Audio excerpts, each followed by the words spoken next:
Joining us now to discuss, Geoffrey Hinton.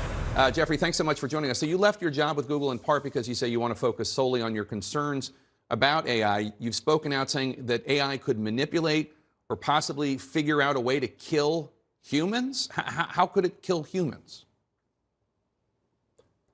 Well, eventually, if it gets to be much smarter than us, it'll be very good at manipulation because it will have learned that from us.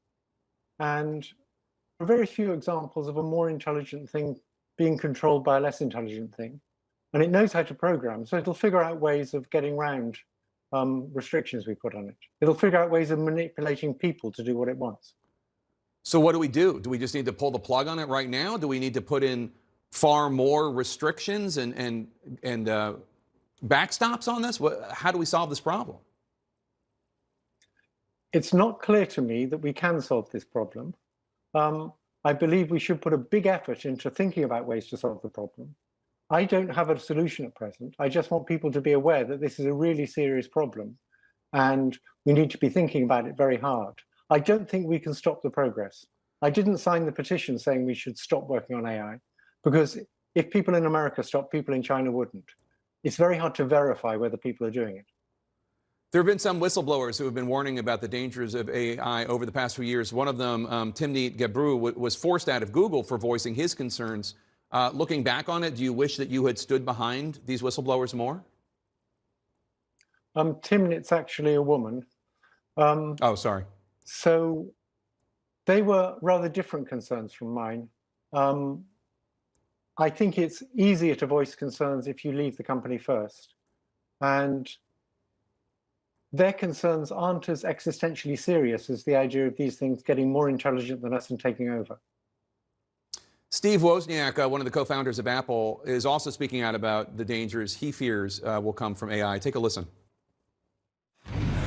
Now, AI is another more powerful tool, and it's going to be used by those people, for basically really evil purposes. And I hate to see technology being used that way. It shouldn't be, and probably some types of regulation are needed. It sounds like you agree. I agree with that, yes. Yeah, what should that regulation look like? I'm not an expert on how to do regulation. I'm just a scientist who suddenly realized that these things are getting smarter than us. And I want to sort of blow the whistle and say we should worry seriously about how we stop these things getting control over us. And it's going to be very hard, and I don't have the solutions. I wish I did.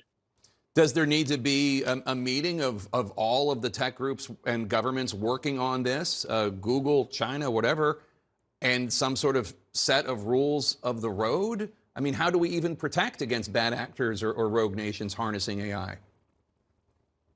So for some things, it's very hard, like them using AI for manipulating electorates or for fighting wars with robot soldiers. But for the existential threat of AI taking over, we're all in the same boat. It's bad for all of us. And so we might be able to get China and the US to agree on things like that. It's like nuclear weapons. If there's a nuclear war, we all lose. And it's the same if these things take over. So since we're all in the same boat, we should be able to get agreement between China and the US on things like that. Do you think that tech companies will be the solution, or are they so invested in this financially, and also, let's be frank, in terms of power, that they're not going to be part of the solution here? I think the tech companies are the people most likely to be able to see how to keep this stuff under control. Geoffrey Hinton, thank you so much. Come back. We have more questions for you, and we appreciate your candor.